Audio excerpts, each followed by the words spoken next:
Welcome to the MeMyddleton Show, a place to encourage neo-spiritualists to laugh, love, and learn, while we virtually walk through topics of the spiritual, magical, natural, and occultic worlds. I am your host, Evina. You have now entered the MeMyddleton Show. Welcome back to the MeMyddleton Show.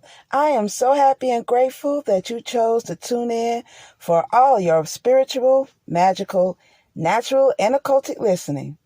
So we're just going to go straight into it. In episode 2, I gave a scenario of living with your grandmother and trying to live a spiritual life different than what she practices. Now, if you haven't heard the scenario or if you've forgotten it, stop this episode and go back to episode 2 and catch up. Go ahead. I'll wait. No, go ahead. Stop this one. I'll wait. Mm-hmm. Hopefully they know how to press pause at this point. Mm-hmm. Yeah, hopefully they stopped it. Mm-hmm. You made it back. I waited for you. Are you all caught up now? Good. Let's continue.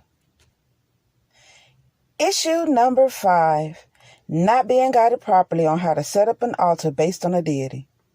Just like the personal story I gave about Oshun altar and how she flooded everything due to my ignorance, I will attempt to be as transparent as possible with this story regarding a different entity from a completely different path.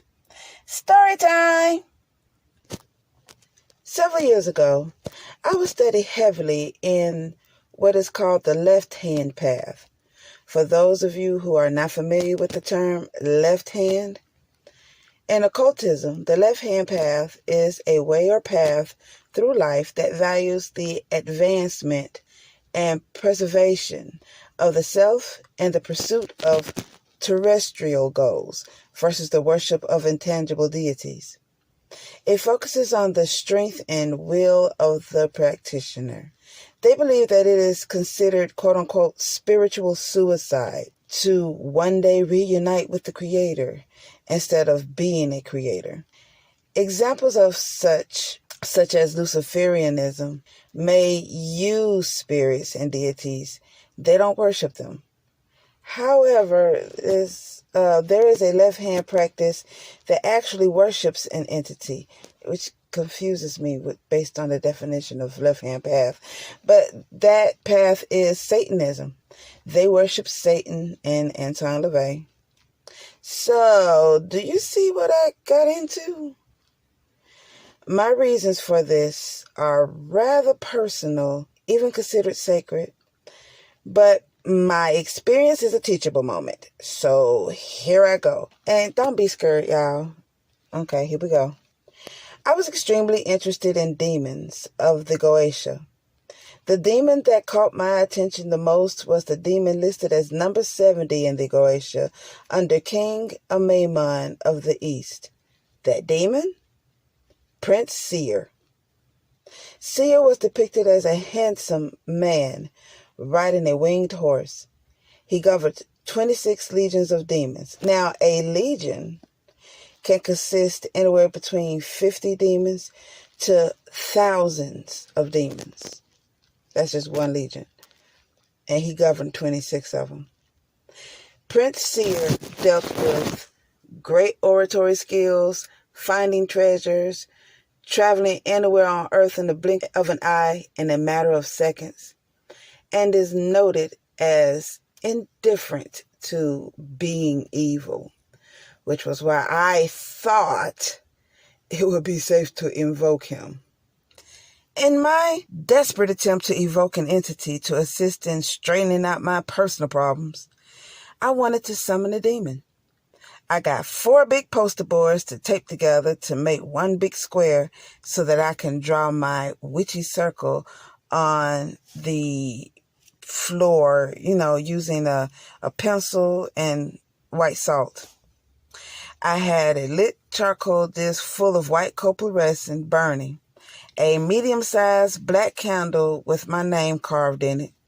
I had Prince Seer's sigil sitting behind the candle, my anointed petition under the candle, my chair for me to sit in placed in the middle of the circle, and my sacred chant and petition in hand. Ladies and gentlemen, I was ready to call forth the demon Prince Seer. I turned the lights off in my room, got the salt, and traced the penciled outline circle with the salt. I lit the candle and sat in my chair. I meditated to become relaxed, and I began my incantation. I began to feel like I was in a hypnotic state. More and more, I feel myself being hypnotized. Something shook me out of it and commanded me to look out of the window. Forget the traditional opening and closing the circle, for those of you witches that know what I'm talking about. I rushed to the window and child, I don't think anyone's going to believe me. However, I swear this is the absolute truth. I looked out of my window and I see the skyline of the airport and trees. Over the trees, I see red outlines that created a head in the sky. I see eyes, a nose, a front right side view of its face with one ear, the right ear, and half of the head outline, that the outline went from the crown of the head down to the back of the head and down the neck. The head floated with slight rounding tilts, just kind of bobbled in the sky a little bit, and then it laughed. Ha ha ha ha ha ha ha ha. I'm in the window exclaiming, "Oh shit!" Then I rolled my eyes in disbelief of seeing what I saw. Then I finished rubbing my eyes for the second time and it disappeared. Nothing I asked for came to fruition, by the way. But that's what happened. What did I do? Did I do that? Did I do that? What did I let loose? Due to the nature and sacredness of that ritual, I am not going to reveal the correct way to do that. I learned the correct way after the fact, of course, because I be damned if y'all clock me for being responsible for your mistakes. Talking about, I learned it on the MeMyddleton show. The devil is a liar. What I will say is that was not the correct way to set up the altar nor perform the evoking ritual of Prince Seer. That's what I will say. So learn the correct way, the appropriate way, with guidance before doing all of that. Do you have a question that deals with anything spiritual, natural, magical, or occultic? Hey, let me get that question by sending it to www.MeMyddleton.com/gotquestions. Or send me an email to questions@MeMyddleton.com. And I will be more than happy to answer your questions. You never know. Your question may be a topic in a future episode here on the MeMyddleton Show. A dumb question is the one you didn't ask. So don't be scared to ask your question. Your secret is safe with me.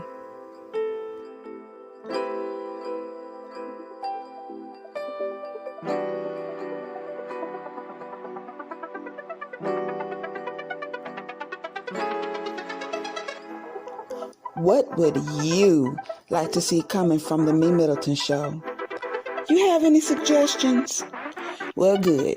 Send your suggestions to contact@MeMyddleton.com or visit MeMyddleton.com/contacts, and I will be super happy to read your suggestions. I'm very open, so send them on over. Issue number 6.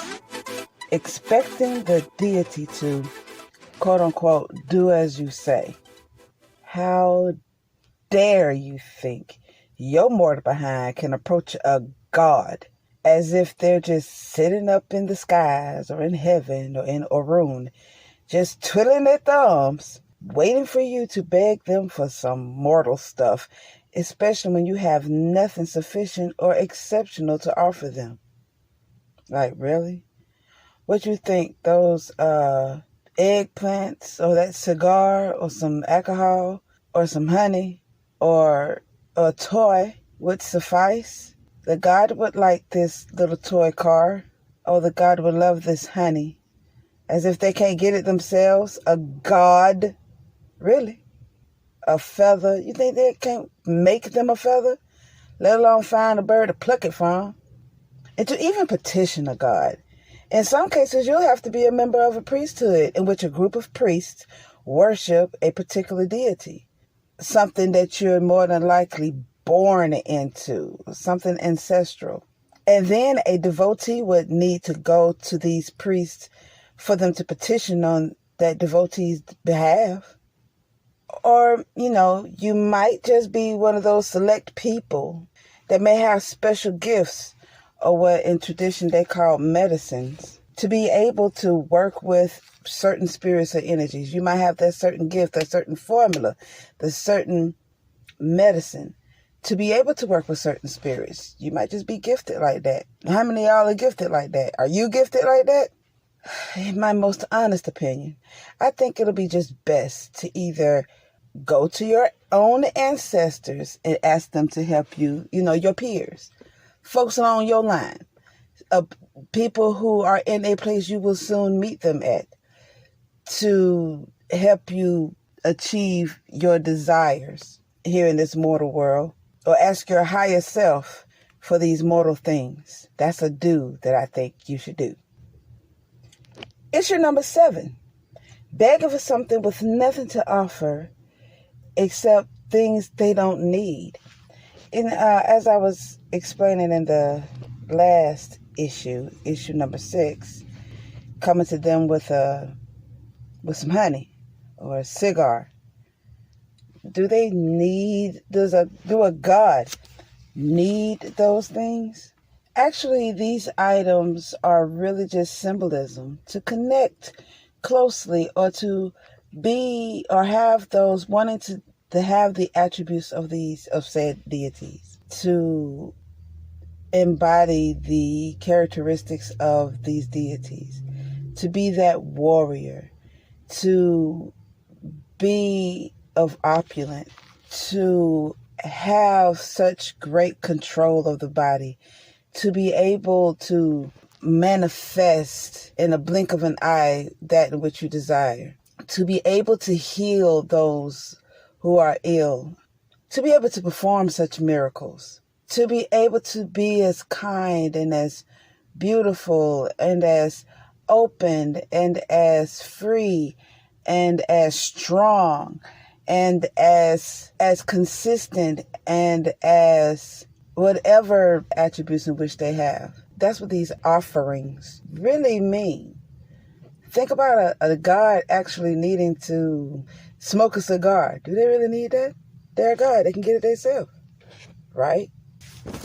So you coming to them with an offering, asking for some mortal thing. Or some of y'all just coming and asking them for something you ain't got nothing to give at all.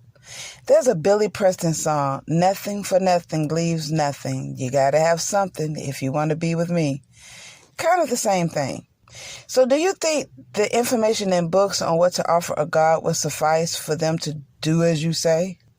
I was watching an episode of American Gods, and how an American God, one of the ancient gods, messed over someone who they thought they could just come to them and ask them for whatever, and the God looking at this human like, they think I'm just gonna, like a djinn, just blink, blink, oh, I just give you what you want because you just came up to me and asked me.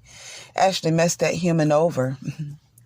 And the God went on about his business, like that's what he get. I personally don't want those problems. So you go to your altar and you asking for things. You got an altar set up. You got food and other offerings. You got candles. You got incense burning, water, wine, whatever on the altar. And you think you talking to a particular deity. You think you're asking Kuan Yin for something. How do you know that ain't Jack the Hacker of 1821 blessing you? He's in an area in which he used to live in 1821, 1921, 2021 is next year. So 200 years later, you're in a space where events happened 200 years ago you know nothing about, where Jack the Hacker used to hack up the whole town. He died in that area, and he happens to be roaming around in the astral plane, and he's looking at your candle. Oh, what's this? He goes up over to you. You over there praying to Kuan Yin. He's like, I don't know who this Kuan Yin character is, but I sure like these offerings that's on this table. I like this. Oh, what they asking for? Some money? Let me give them $20. Let me rearrange some things. I know some buddies in the spirit world who can help me rearrange some things for her so she could keep, or this person could keep giving me things on this altar. I don't care if they think that I'm whoever they praying to. I just be that. Whatever. I'm getting the goods. And then when you get whatever you think you're getting, oh, I thank the deities for, I thank that deity, I thank Kuan Yin for blessing me with this. And Jack the Hacker sitting up there just, not thinking kindly. And you just knew that deity just blessed you. But it was really Jack the Hacker of 1821. Really? Or how about you're asking a particular deity for something and you receive a message from that deity. Are you able to listen or pay attention to what they really want? And let's say a particular deity said, I want a goat. You want me to help you get a job, or you want me to help you bless you with your soulmate or your lover, not soulmate, stop saying that. Bless you with the lover that you need, or your life partner that you want, or bless you with whatever that you're asking me for. I want a goat. See if you can go and give me a goat. See if you can handle that. And I think that what separates men from boys and, women from girls. So, first of all, you get a dream about a goat. So are you going to automatically think of something else, like a goat is a dream symbol, so you start looking up Dream Dictionary and look up the definition of a goat? Or are you going to automatically think that it has something to do with Baphomet or some crap like that? Or are you going to actually know and understand that goat is a symbol of what the deity wants? He wants a goat. Okay, let's say you actually figured it out correctly, that that's the sacrifice or the offering that deity you praying to wants. Okay, let's say you figured it out. Can you really kill an animal? Like, can you really take a goat, hold the goat down, got everything appropriate, everything set up appropriately to hold that goat down at your grandmama house now? Keep in mind, we still at grandma's house. You got a goat at your grandmama house, mad, and that you about to hack their head off. Do you really got the tools to hack their head off? Are you really able to kill that goat? Are you really able to sacrifice a goat? Do you even know the prayers or anything that you need to say or incantations to say to bless the goat? You know that just bringing an animal over to grandma's house and say, okay, finna chop the head off, whack up. No, that's not gonna work. You just killed an animal for nothing. Do you know what to do? Do you know what to do with the sacrifice that you just hacked off? You know the specific prayers that need to be said to bless the animal, to give thanks for the animal whose life that's about to be sacrificed. Do you know the words to say? And then once you hack the head off, what do you do with it? You just hack the head off and it falls dead to the ground and blood is everywhere at your grandma's house now. Let's not forget, we still at grandma's house. And do you know what to do with it? What are you doing with the blood? What are you doing with the body? What are you doing with the head? And are you even authorized to even do all of this? More than likely you're not. But if you are authorized to do it, you still at grandma's house. Is that okay? Your Christian, holier than thou grandmama looking at you hacking on an animal. She might like to eat some goat. She might like to eat some goat. She might like some Jamaican food. Talking about I want some curry goat. But she don't want to see you kill it. Maybe. So let's say you're not authorized. More than likely you're not. And what I mean by authorized, that you went through priest-type training to be ordained by spirit to say you are an elevated person on the planet who are closer to spirit, and spirit saying, I grant you permission to work these spiritual ways. You got the secrets and the keys to say these things and to work these things appropriately and properly and correctly, to do these spiritual works, to be able to give me the sacrifices that I want when I want something, when y'all come asking me for stuff. But that's what the spirit's saying. So let's say you're not authorized. And let's say you know an authorized person who can do these sacrifices. Are they even willing to do that for you? Hey, buddy, can you kill a goat for me? I need a sacrifice done. I had a dream that I need a goat killed to give to this deity. That authorized person going to actually do that for you? Think about that for a little minute. It's kind of like this when it comes to going to a deity, begging for something with nothing to offer, or giving them something they don't need. Okay, you walk up to somebody sitting at the bus stop, minding their precious little business, and you say, "Hi, fellow, how you doing? I've been reading researching you about, who and what you are on Facebook or somewhere on social media, LinkedIn or whatever. And hey, I know you're the perfect person for the job. Can you help me get a job? Or can you help me get some money? Or can you help me with my light bill? Or can you fix my car? Or can you fix my marriage? I really appreciate it. Here's some bubble gum. Here's a toy. Here's a cigar. Thanks a bunch, buddy." How do you think that person sitting at the bus stop might feel? How do you feel if you was that person at the bus stop? Like, who are you? You walked up to me. You don't know me. I don't know you. We have no relationship. And then you give me this piece of bubble gum. What in the world? It's kind of like that. It's kind of what you did when you came to these deities with all of that foolishness, especially if you're not a devotee of that deity, that you've been trying to, develop a relationship with the deity. You ain't, been saying nothing. So you ain't seen this person at the bus stop, but this one time you start begging them for stuff. So what you need to do in this crazy scenario that I created at the bus stop, every time you see this person at the bus stop, you greet them and you want to appeal to their better nature. "Hello, I think you're the most wonderful person on the planet. You look good. You smell good. I see your works and what you've been doing. I see how you are always on time here at this bus stop. And I just wish that I could be just as on time as you are. Here, I just want to give you something. Just here. What do you like? What do you even like? Because I want to give you something and I might offend you. You might not even like this stuff. What, do you like cigars? Do you like cigarettes? Do you like alcohol? Do you like honey? Do you like plantains? Do you like spicy foods? Do you like coconut milk? Do you like mirrors? What do you like? What is it that you like? Do you want a blunt? What is it that you like to have? I just want to give it to you as a gift. You don't owe me nothing. You owe me nothing. I just want to say thank you for being here. It's a delight to see you at this bus stop every morning. You are an inspiration and a delight. And you just keep praising them and rubbing them the right way. And then one day you might have a little issue and say, here's $100. If you could just pretty please, not just say, here's $100 wrong. I'm having some marital issues, or I'm having issues at my job and I really need some help. You think you can you think you can refer me to a better job? Here's some money for it, even just sitting here listening to me, because your time, your ashe, your energy is very valuable, and I don't want to go to waste. You could have been listening to the MeMyddleton show on your phone, but yet you listen to me whining at you about my personal problems. So for your time and your energy, when listening to me, here's something. More than likely, that person might help you out. So do appeal to that deity's better nature. Get to know that deity. Spend some time with the deity. Just give thanks for the deity. Ask if the deity want anything done. Without you always asking them for something. What is it that you could do for that deity? You probably can't do too much for the deity, but they might put you to the test to see how much you worship them. Never know.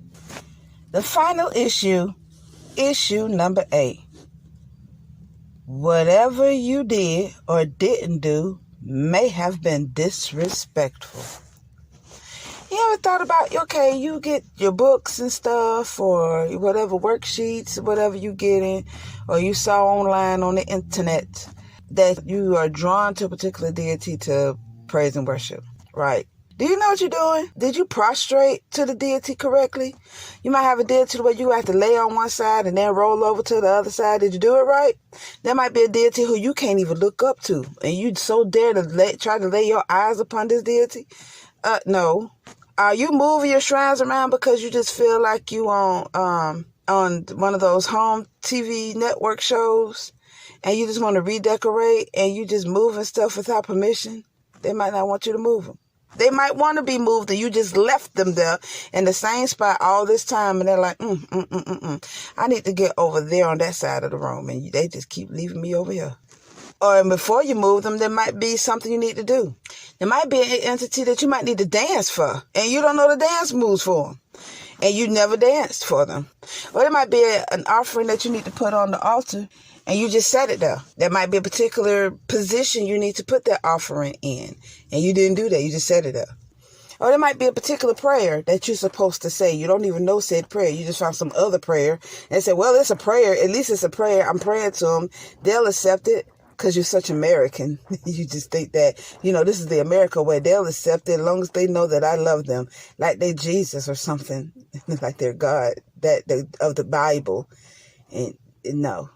Or you got certain deities occupying certain spaces along with other deities, and they ain't supposed to be sitting next to them or next to anybody for that matter. But, because they all of this same pantheon, and you got pictures of them up on there, you just got them all next to each other because you love them so much. You might be disrespecting those deities or that particular deity because, innocently, you think you're worshiping them or you're paying homage to them out of your heart. It was in the right place, but you're behind finna be in the wrong place. A flooded house, like mine was, or a flooded car, or the water pump going out. You just might have something you don't want because you didn't do what you were supposed to do. This concludes our 4th episode. Did you enjoy it? Ooh, I hope you did. Did you learn anything? I hope you gained a great deal of information. Did this leave you with questions? I hope you got plenty of those too. So send those questions to questions@MeMyddleton.com or visit MeMyddleton.com/questions or click on the Got Questions tab. Complete the form and send us your questions. It just might be a future topic on the MeMyddleton Show.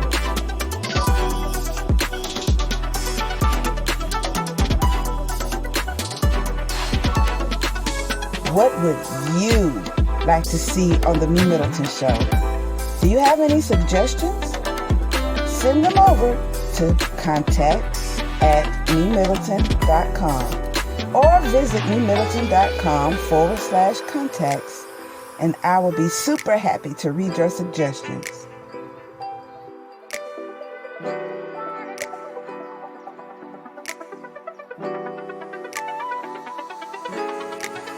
If you're listening on Podbean, Spotify, Google Podcast, Pandora, Amazon, or any other podcast vehicles, please leave a comment.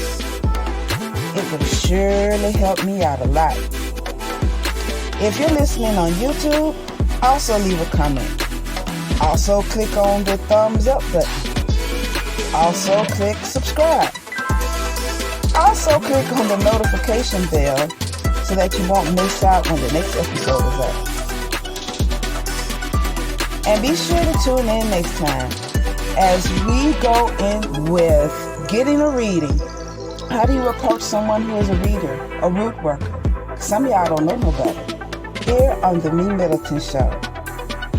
And remember, proper prior planning practically promotes persistent productivity and proud, pristine performances. Now, go practice your craft and perform. Until next time.